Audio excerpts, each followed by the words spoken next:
જય બહુચરમાં મિત્રો, પવિત્ર મહત્વપૂર્ણ તહેવાર છે। આ તહેવાર ખાસ કરીને ચૈત્ર મહિનાની પૂર્ણિમાના દિવસે આવે છે। બહુચરમાં હિન્દુ ધર્મના શક્તિ સ્વરૂપ માતા તરીકે પૂજાય છે। તેમનું મુખ્ય મંદિર મહેસાણા જિલ્લાના બહુચરાજી ગામમાં આવેલું છે। ચૈત્રી પૂનમના દિવસે હજારો ભક્તો અહીં દર્શન કરવા આવે છે। આ દિવસે મંદિર વિસ્તારમાં ખૂબ જ ભવ્ય મેળો ભરાય છે। ભક્તો માતાને નાળિયેર, ફૂલ અને મીઠાઈ અર્પણ કરે છે। ચૈત્રી પૂનમના દિવસે શુભ અને પવિત્ર માનવામાં આવે છે। ઘણા લોકો આ દિવસે ઉપવાસ પણ રાખે છે। સવારથી જ મંદિરમાં આરતી અને પૂજાનો કાર્યક્રમ શરૂ થાય છે। માતા બહુચરની મહિમા ગાતા ભજન કીર્તન ગવાય છે। આ દિવસે ભક્તિ અને શ્રદ્ધાનું પ્રતીક છે। બહુચરમાને સંતાન પ્રાપ્તિની દેવી માનવામાં આવે છે। ઘણા ભક્તો સંતાન સુખ માટે પ્રાર્થના કરે છે।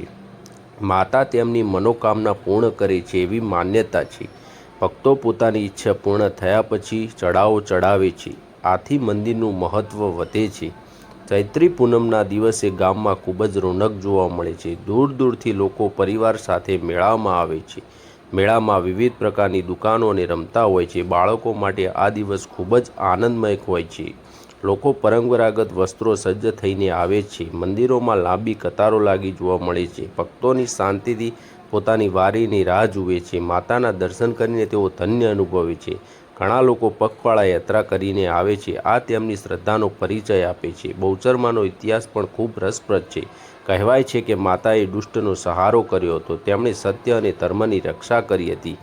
આથી તેઓ શક્તિઓનું ન્યાય પ્રતીક છે। ભક્તો તેમને ખૂબ જ માન આપે છે। ચૈત્રી પૂનમના દિવસે વિશેષ શોભાયાત્રા પણ કાઢવામાં આવે છે।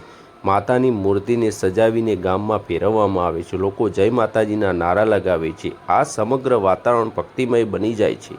આ દ્રશ્ય ખૂબ જ આકર્ષક હોય છે। આ તહેવાર સામાજિક એકતાનું પણ પ્રતીક છે। બધા લોકો ભેદભાવ ભૂલીને સાથે આવે છે। હિન્દુ, મુસ્લિમ અને અન્ય ધર્મના લોકો પણ મેળામાં ભાગ લે છે।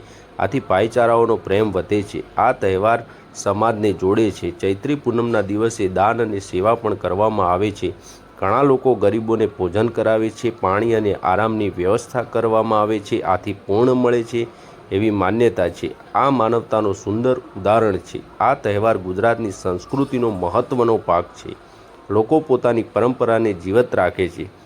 નવયુવાનો પણ આ તહેવારોના ઉત્સાહથી જોડાય છે। આથી સંસ્કૃતિ આગળ વધે છે।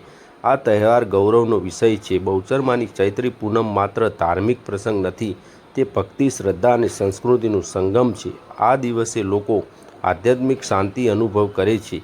માતા પર વિશ્વાસ વધુ મજબૂત બને છે। આ તહેવાર જીવનમાં સકારાત્મક લાવે છે। અંતમાં કહી શકાય કે બહુચરમાની ચૈત્રી પૂનમ એક અદ્ભુત તહેવાર છે। તે લોકોના જીવનમાં આનંદ અને આશા લાવે છે। આ તહેવાર ભક્તિ અને એકતાનો સંદેશ આપે છે। માતા બહુચરમાની કૃપા સર્વે પર સર્વે તેવી પ્રાર્થના। જય માતાજી, જય બહુચરમાં। વિડીયો ગમ્યો હોય તો મિત્રો લાઇક, શેર અને સબસ્ક્રાઈબ કરજો। જય માતાજી।